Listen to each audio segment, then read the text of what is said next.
sir.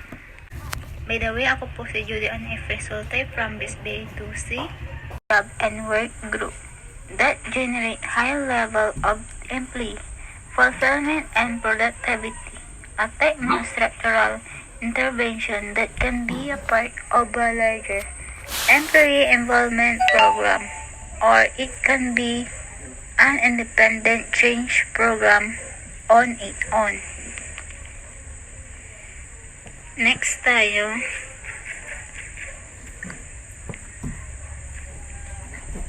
Next is sa kung anong ibig sabihin.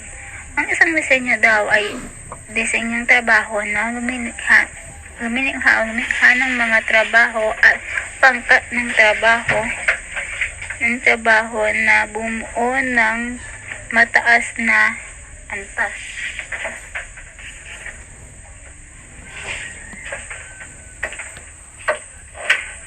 Mataas na antas ng pagpuno at pagiging produktibo ng empleyado.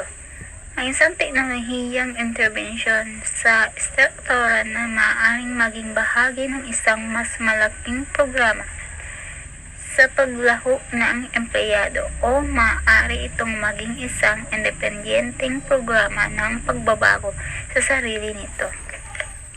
Isang halimbawa na lang po, kung ang isang empleyado ay karaniwang nagtitipon ng mga bahagi, ang trabaho ay maaaring mapalaki upang maisama ang mga bagong gawain tulad na lamang ng pagpaplano sa trabaho, inspeksyon, kontrol sa kalidad o pagpapanatili. Next topic, significant job restructuring. Ito'y makabuluhang muling pagbuo ng trabaho, kamalian lamang pagsasama ng samahan ng disenyo ng trabaho sa estruktura ng firma na sumuporta sa mga pagbabago sa setting ng mga gantimpala na layunin ng environment ng trabaho at iba pang mga kasanayan. Sa pamamahal ng pagganap, isa itong uri ng makatuwirang tirahan na nagbibigay daan sa maaaring kwalipikadong individual na may mga kapansanan upang maisagawa ng mabisa ang mga trabaho. Next. Dito tayo sa 3 approach to work design. Napupunta na lamang tayo sa isang benefits. Benefits allow worker to learn tasks rapidly. Base sa aking pagkakaintindi, pinayagan o pinapayagan ang mga manggagawa na matuto ng mabilis na trabaho upang ang kanilang trabaho or task ay mapabilis na matapos. Next, permit short work cycles to performance can take place with little or no mental effort. Ang isang trabaho ay pinahintulutan o pinahintulutan ng magana upang sa kanilang pagpapalabas o pagsasagawa ay mapahintulutan ang kanilang mga maikling gawa ng mga kahalili. Next, efficiency can be measured rapidly. Ang ibig sabihin nito ay ito daw ay kaagad na masusulat ang kanilang kahusayan o karunungan. Next, easily implemented and managed. Madali raw maipatupad at maipahamalaan. Next, high productivity and high level of control. Ang mataas na kanyang protektibo at ang kanyang antas. Halimbawa, makagawa ng isang proyekto sa paaralan sa isang limitadong dami ng oras at isa lamang na halimbawa sa high level. Ang high level na magkasama-sama ang mga wika ng programa na isang aktibo na ginagamit ngayon. Then, next, critics. Critics. Ang mga kritiko ay maaari din gawing bilang kanilang paksa sa patakaran sa panlipunan o gobyerno.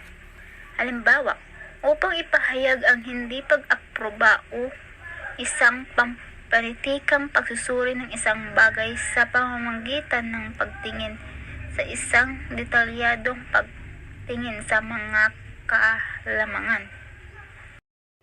Hello po Sir Anjuli, I'm John Mark Diaz.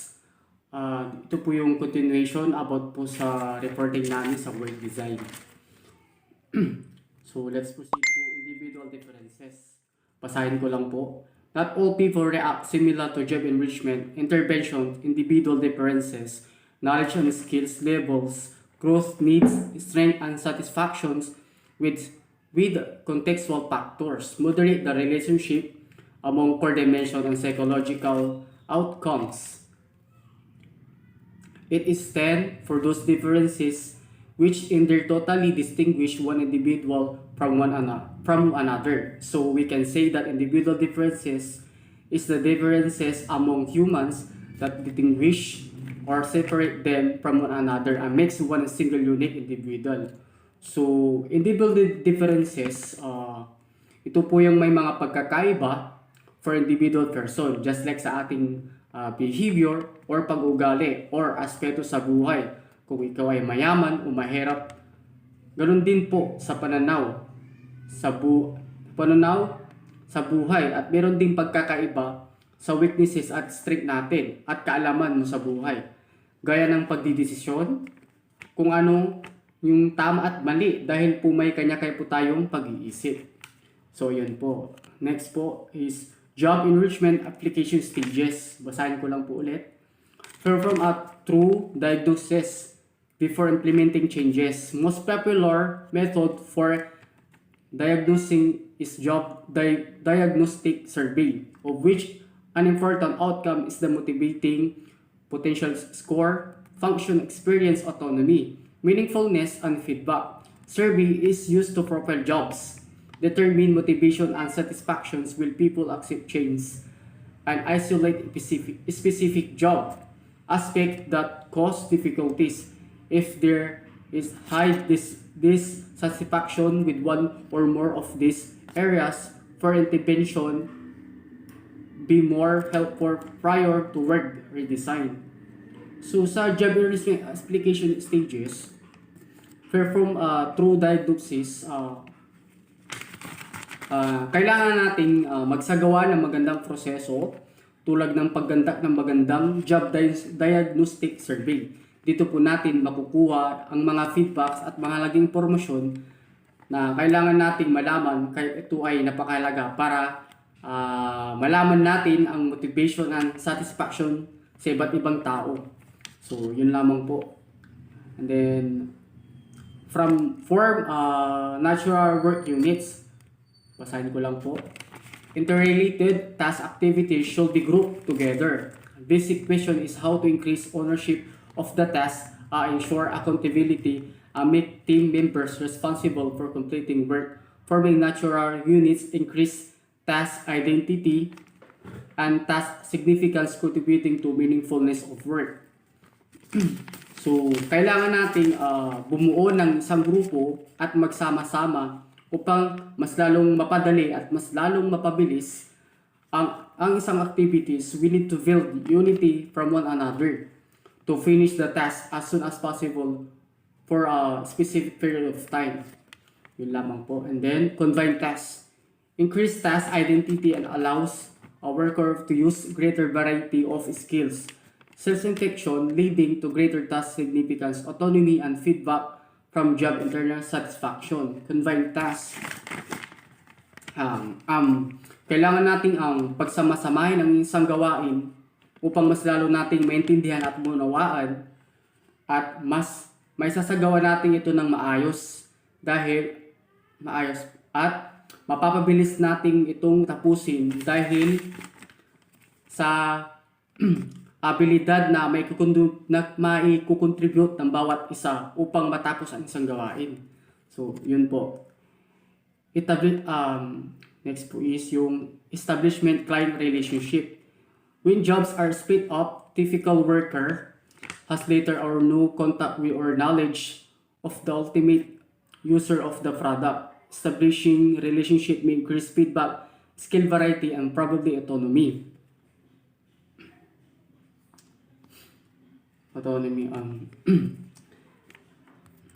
Sa establishment relationship, Kapag sinabi nating establishment client relationship, ito yung may communication ka sa taong kasama mo.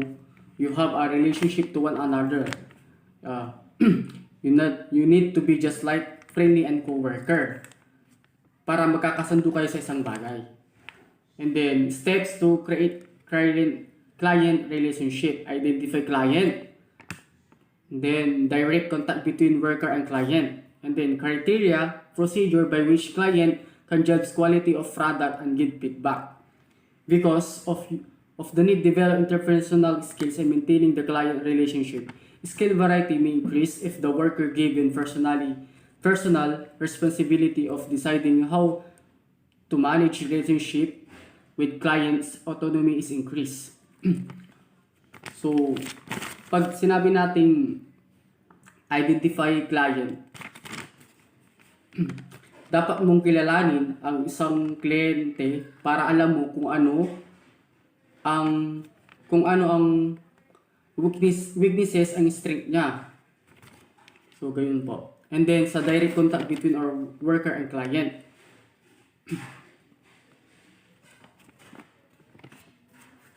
Kailangan may relationship ka from one another para maiwasan yung lack of communication. You need to have a socialized to contact individually person. Then, kaya napakalaga mag-establish ng criteria and procedures para ma-develop yung interpersonal skills to maintain the client relationship. So, yun po. And then po sa vertical loading, basahin natin po. The intent of vertical loading is decrease the gap between doing the job and controlling the job. Maybe most crucial of job design principles of vertical loading usually occurs when someone made a mistake and supervisor steps in. A vertical loaded job has responsibility and controls that formerly were reserved for management, leads to greater feelings or personal accountability and responsibility for the work outcomes. Vertical loading po, binibigyan ng vertical loading ang mga empleyado ng mga responsibilidad at kontrolin ang dating nakalaan para sa mas matas na posisyon. Example, kailangan mong i-master o sanay mabuti ang isang bagay o posisyon upang mapromote ka for the next higher level position. So, yun po yung vertical loading. So, opinion feedback po, channels, basahin ko lang po. Help people learn whether performance is constant, improving or deteriorating. Direct, immediate feedback as motivating, in fact, the most advantageous feedback occurs when a worker. Example lang po natin dyan is yung training job. Dito natin may apply yung opening feedback channels after 7 days training.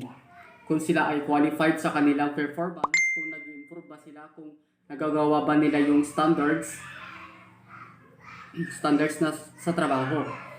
Kaya napakahalaga ang feedback channels for consultation process. So, yun po. And then, sa various job arrangement, basahin ko lang po.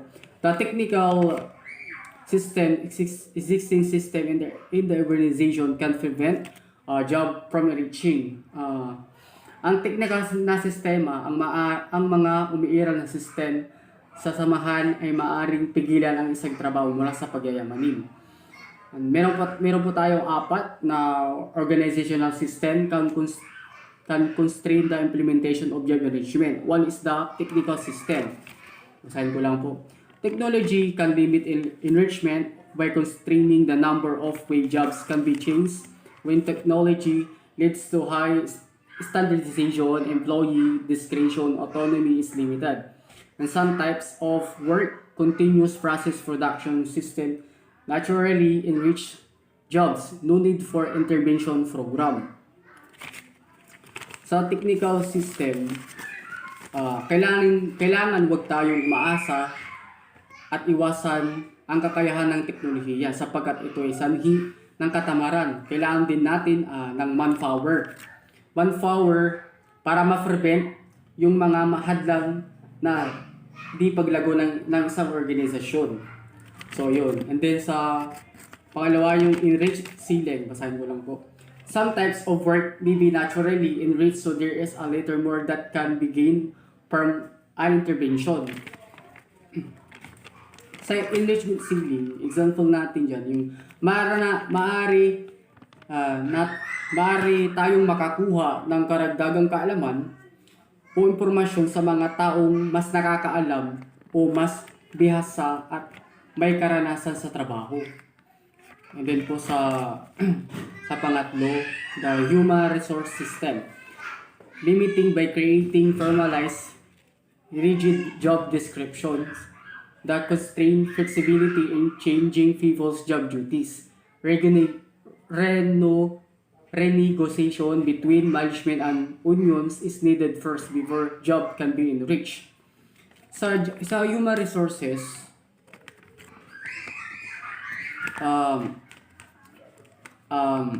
kailangan nating sumangguni o makipag-usap sa pagitan ng pamamahala, which is the managers, yung matataas na posisyon. Kung anong mabuting prosesong pamamaraan na ikakalago ng isang organisasyon batay sa kung anong maiisip na techniques at strategy bago mapayaman ng isang trabaho o organisasyon. So yun po. And then sa control system, pang-apat, control system, basahin ko lang po. Budgets, production reports, and accounting practices can limit the complexity and challenge of jobs within the system. Strict quality control procedures, low discretion. Sa control system, kailangan natin i-manage ang isang bagay para sa ikakabuti ng isang organisasyon. Sa pagkukontrol at paglilimita para makaiwas sa pagdudulot ng hindi paglago ng isang organisasyon. And then sa supervisory system, basahin ko lang po. The supervisor determines the amount of feedback and autonomy that the subordinates experience. To the extent that supervisors use autocratic methods and control work-related feedback, jobs will be difficult to enrich. Sa supervisory system, ito ay proseso sa paghahawak at pag-manage ng isang organisasyon o isang kumpanya at magkukontrol sa pamamalakat na nag-uugnay sa trabaho kung anong pangangailangan ng isang kumpanya para sa paglago ng isang organisasyon. And then po sa last result of job enrichment, basahin ko lang po. Employees whose jobs were high on core dimensions were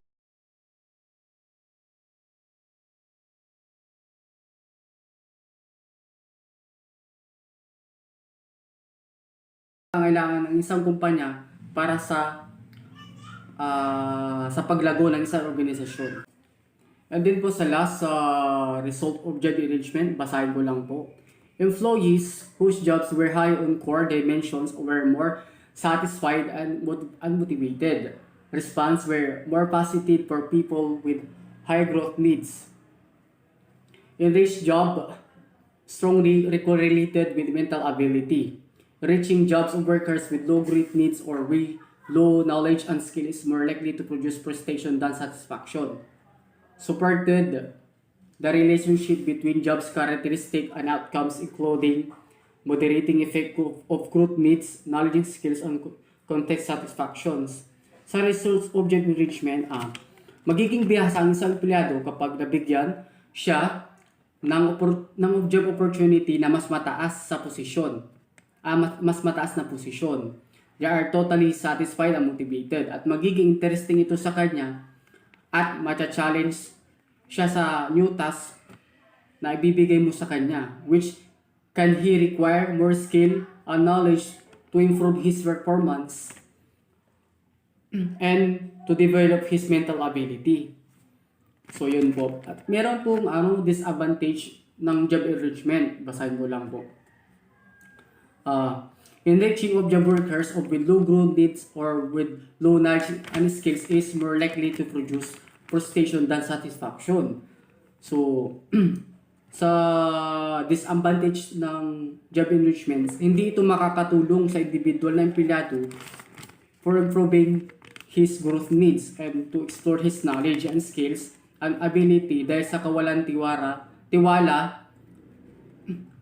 dahil ito ay magdudulot ng pagkabigo sa sariling kakayahan kaysa kasiyahan na magagawa niya ito ng tama. So yun sa disadvantage of job enrichment. So ito po yung ending ng reporting ko po, Sir Angeli. Maraming salamat po sa pakikinig at alam ko na may naiintindihan po kayo, and thanks po and God bless. Hello sa ating lahat. Ako nga pala si Elvira Icaranto from Group 4, Chapter 14. My topic is all about the socio-technical system approach self-managing teams. Number 1, control over total tasks. Ano nga ba ito? Since video ito, di ko marinig yung sagot niyo po. Ako na ang magsasagot sa sarili kong tanong. So, control over total tasks, halimbawa, isa kang leader sa isang kumpanya, syempre, ikaw yung magko-control or control mo yung lahat ng gawain sa loob ng kumpanya or sa ating sarili. Di ba, kontrolado mo yung kilos mo sa araw-araw ngayon? Ganon. Number 2, multi-skilled, flexible, and self-regulating. Halimbawa, sa ating sarili, dapat multi-skilled ka, flexible ka, at self-regulating ka sa loob ng kumpanya. Socio-technical system or STS theory is based on two basic ideas. Number 1, an organization or work unit is a combined social plus technical system or social-technical. So, ano nga ba ang social-technical? So, social-technical, ito ay tumutukoy sa pagkakaugnay ng mga panlipunan at technical na aspeto na isang samaan o ng lipunan sa kabuuan. Number 2, the system is open in relation to their environment and must interact with their environment to survive and develop. Halimbawa, sa panahon ngayon, dapat makisama o makipag-ugnay ka sa kapaligiran upang mabuhay at umunlad. Socio-technical system diagnosis. Number 1, define the work system. Ano nga ba ang work system? Work system is a system in which human participant or machine performance work, process, and activities using information, technology, and other resources to produce product and service for internal and external. Or, ang mga kalahok sa work system dito ay mga tao or machine, nagsasagawa sila ng work or ang tao at technology ay para magkapatid sila sa loob ng workplace. Number 2, conduct an environmental analysis. Ang conduct at environmental analysis, kumbaga, nagsasagawa ng pagsusuri sa kapaligiran. Halimbawa, kung ano na ang nangyayari sa loob o sa labas ng organisasyon. Number 3, conduct a technical analysis. Magsasagawa ng pagsusuri sa technical analysis or tinitignan dito yung paggalaw ng mga bagay. Halimbawa, sa presyo ng bilihin at iba pa. Conduct a social analysis. Magsasagawa ng pagsusuri sa social analysis. Halimbawa, pagsusuri sa isang lugar na may problem or trends. Self-managed work team. Ano nga ba ang self-managed work team? Self-managed work team, from the word itself. Self-managed, it derived from self-discipline. If how you manage your team, you treat with them, how you motivate them. Self-managed work team is the most prevalent application of socio-technical system. Also called self-regulating, self-directing, high-performance work team. Base sa nakikita nyo sa screen, model of self-managed work team, team performance and member satisfaction, sundin ng direkta mula sa kung gaano kahusay ang pag-andar ng kupunan, kung gaano kahusay ang pakikipag-usap at pag-ugnay ng mga miyembro sa bawat isa, paglutas ng mga salungatan at problema at gumawa at magpatupad ng mga pagpapasya na nauugnay sa gawain. Ang team functioning ay naiimpluwensya ng mga team task, design, team process, intervention, at organization support system. Ang tatlong mga input na ito ay nakaka-apekto sa kung gaano kahusay ang pag-andar at pagganap ng mga kupunan sa magtutuwid. Ang mga ito ay ang mga pangunahing target na intervention para sa pagdidisenyo at pagpapatupad ng mga self-managed work teams. Number 1, team task design. Ito yung unang nakakonect doon sa team functioning na ipinakita ko kanina na picture. Ano nga ba ang team task design? Ang mga kupunan sa trabaho na pinamamahalaan ng ating sarili o sarili ay responsable para sa pagsasagawa ng mga particular na gawain. Dahil dito, kung paano ang team ay dinisenyo para sa pagganap ng gawain, ay maaaring magkaroon ng isang malaking impluwensya sa kung gaano ito mahusay ng pagganap. 3 task design elements are necessary for creating self-managed work team. Number 1, task differentiation. Ito yung mga mataas na pagkita ng pagkakiba ay humahantong sa mataas na responsibilidad ng kupunan. Number 2, boundary control. Ito yung kumbaga lawak sa kung aling mga kasapi ng kupunan ang nakaka-impluwensya sa mga transaksyon sa kanilang kapaligiran or sa gawain, or types and rate of input and outputs. Number 3, task control. Kung saan ang mga membro ng team ay maaaring makontrol ang kanilang sarili sa pag-uugali upang magbigay ng mga serbisyo o upang makabuo ng mga tapos na product or gawain. Number 2, team process intervention. Ito yung pangalawang nakakonect dun sa team functioning. Ano nga ba ang team process intervention?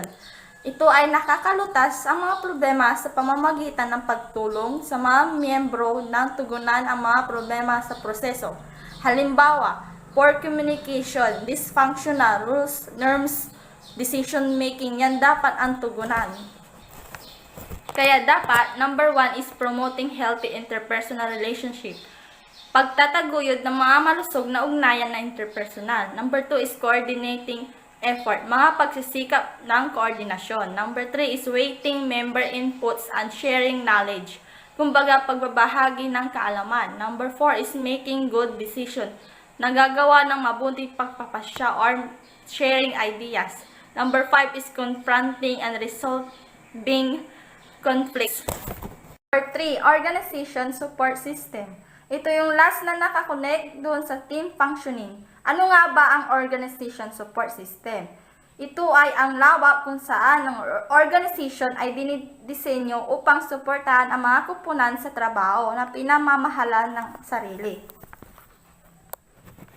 Experience problem of managers trying to fulfill the complex demand of leading self-managed teams are: number 1 is ambiguity about responsibilities and authority.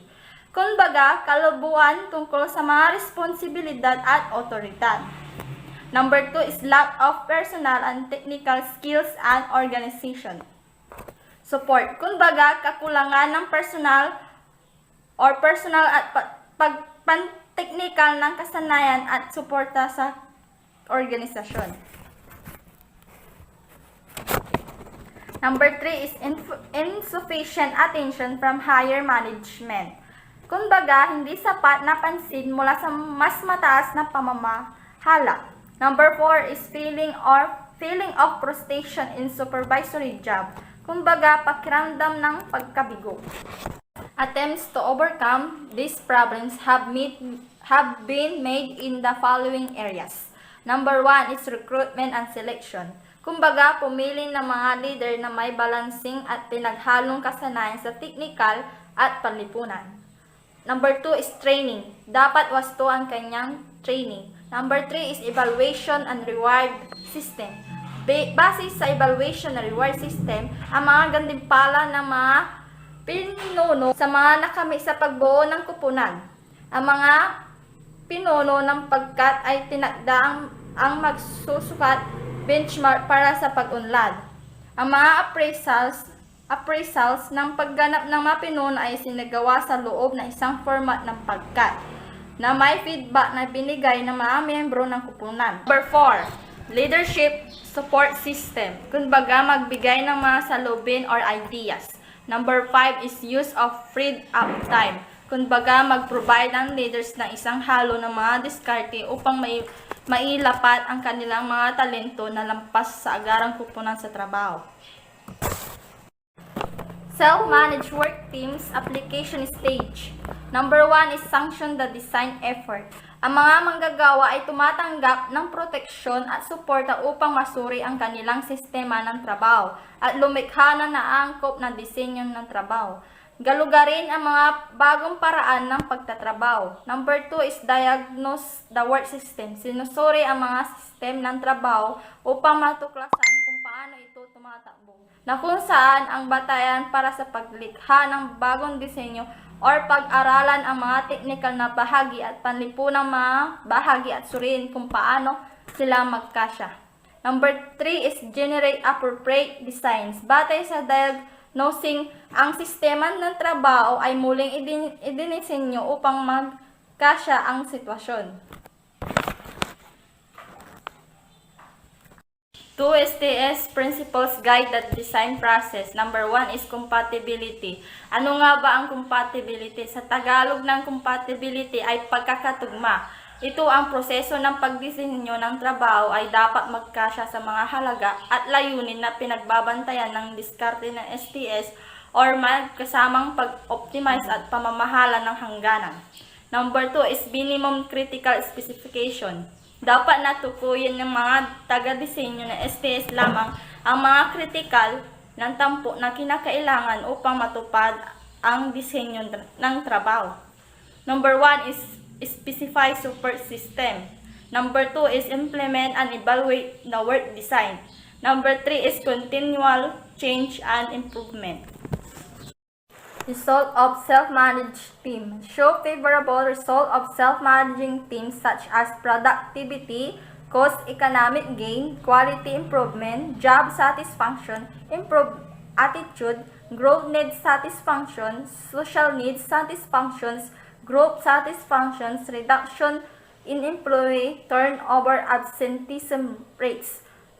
That's all. Thank you po sa pakikinig. Hi everyone, I am Janelle Venus Munoz and this is the continuation of our report, Work Design. So we have designing work for technical and personal needs. So my report is all about trade-off and conflict among approaches. So now we have engineering approach. It says here, produces traditional jobs and work groups and focuses on efficient performance. It downplays employee needs and emphasizes economic outcome.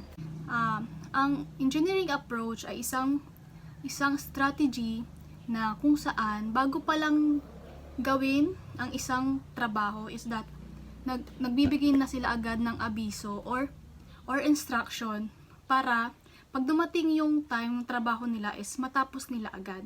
So for example, may exam tayo, di ba? So, si instructor, bago dumating yung exact exam date is nagbibigay na agad sila na, guys, ito yung re-reviewin nyo at ito yung part ng discussion, part ng exam niyo. So, ang gagawin natin is i-review na agad natin yung topic na part ng exam. So that kapag time na ng exam natin is alam na natin kung ano yung gagawin natin. So, that is the engineering approach. And now, we also have here motivational approach. It says, design jobs that is stimulating and demanding and highlights the importance of employee needs satisfaction.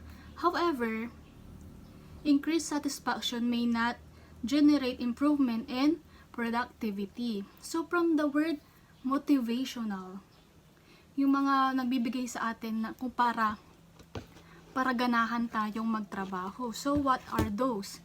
For example, nagtatrabaho na tayo para ganahan natin, meron si boss nagbibigay ng pa-incentive, pakain si mayor, And yung bonus, 13-month pay para ganahan yung mga empleyado at mabigyan ng importansya yung mga empleyado. So that is the strategy of motivational approach. So now we have STS approach. It says here integrates social and technical aspects but may not be practical in all situations. So tama nga naman, hindi naman lahat ng nakukuha natin sa social media is pwede nating i-apply sa trabaho or nakakatulong sa atin sa trabaho natin. Kasi minsan yung iba chika-chika lang, may mga fake news. So kaya nasabi niyang hindi siya practical. Though kailangan din naman natin for some research kasi minsan may mga totoo naman sa mga STS. I mean social media platforms natin like Google, something like that. So yun po yung approach ni STS. Okay, so now dumako naman tayo kay kumaring compensation and organization development. So we have technical and interdependence. It says the extent to which cooperation among workers is required to produce a product service. In general, the degree of interdependence determines whether work should be designed for individual jobs or work groups. So, sabi niya, saan na ba yun? Work should be designed for individual jobs or work group.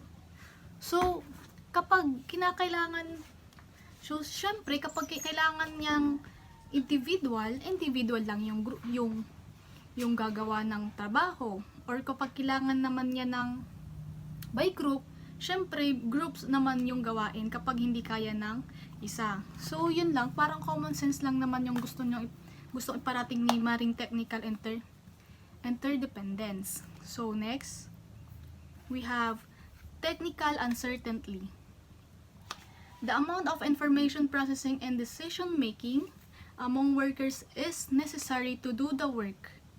It determines whether work should be designed for external form of control, supervision, scheduling, or standardization, or worker self-control. Next, when technical uncertainty is low and little information has been processed, work can design for external control. Repetitive work form. And next, if technical uncertainty is high and more information needs to be processed and decisions have to be made, then work can be designed for self-control. Ano daw? De, charot lang.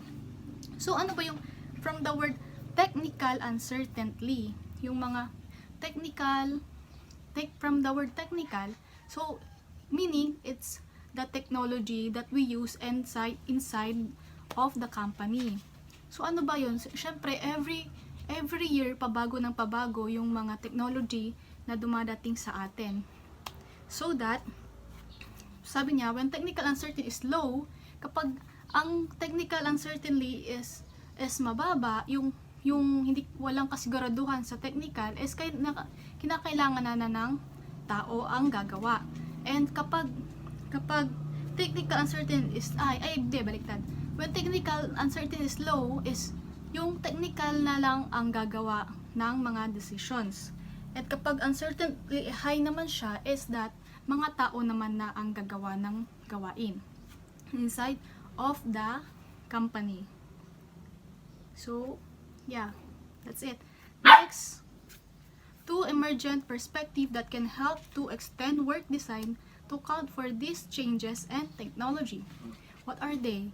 First, relation perspective.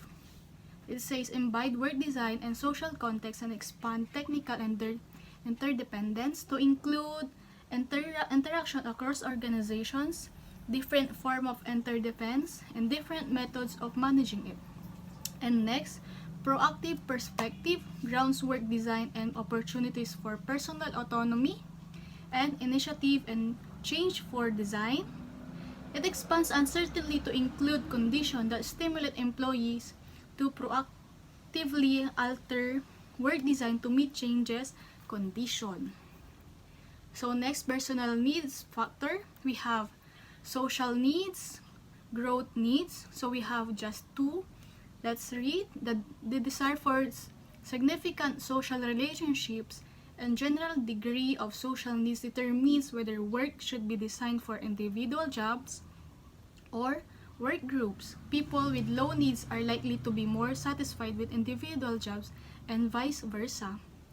So, parang yung kanina, topic natin, kapag ang gawain ay just for individual lang at satisfied naman siya, kaya naman niya ng mag-isa, so we don't need the group of people to do the job or to do the work. And next, we have growth needs. The desire for personal accomplishment, learning, and development. It determines whether work designs should be routine and repetitive or complex of changing. People with low growth needs generally are not attracted to enriched jobs.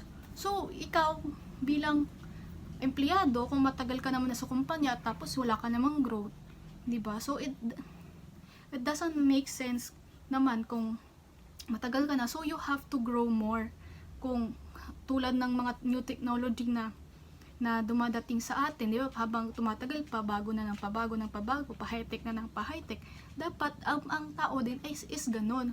So habang tumatanda tayo, dapat mas lalo tayong nagkakaroon ng mga katalinuhan, for example, or such experience, something like that. So let's continue. We often difficult for organization development practitioners to accept low social and growth needs, since those are values of obligation. Organizational development. People can change their needs through personal growth and experience. Tulad ng sinabi ko kanina, experience. Organization development practitioners must be sensitive to individual differences and careful not to force their own values on others. It's just that kung ano yung tama sa'yo ay hindi lahat tama sa iba. For example, ikaw magkaharap tayo, tapos nakaharap ako, nasa harap ko is 9, tapos ikaw 6. So we are both right but in a different perception. So kung ano yung nakikita kong tama, hindi lahat ng nakikita kong tama ay sa iba is tama, something like that. So yun yung gusto niyang iparating. Eager to be seen on cutting edge of practice, recommends self-managed teams in all situations without attention for personal consideration. Okay, let's continue. Meeting both technical and personal needs. So we have likely to only occur in limited circumstances when technical conditions are compatible with personal needs. The work design satisfies both. Kung technical conditions are compatible with personal needs. So for example, tulad nating mga estudyante, 'di ba, kailangan natin may maganda tayong internet since online class tayo. Sa doon pupunta yung limited circumstances, mga pangangailangan. 'Di ba kapag satisfied ka na with your internet connection is nakakapag-aral ka naman ng maayos, right? So that is what is whatever. So yung gusto niyang iparating. So next, when incompatible, when organization has quadrant 1 technology, low interdependence and high uncertainty, and quadrants 4 worker needs, high social needs, and low growth needs. There are 2 strategies to design work that satisfies both technical and human requirements. So, yun. Hi, I guess we are done with the report. So, thank you po sa inyong lahat na nakinig and even for the opportunity to do this group activity. So, thank you so much po. Bye-bye!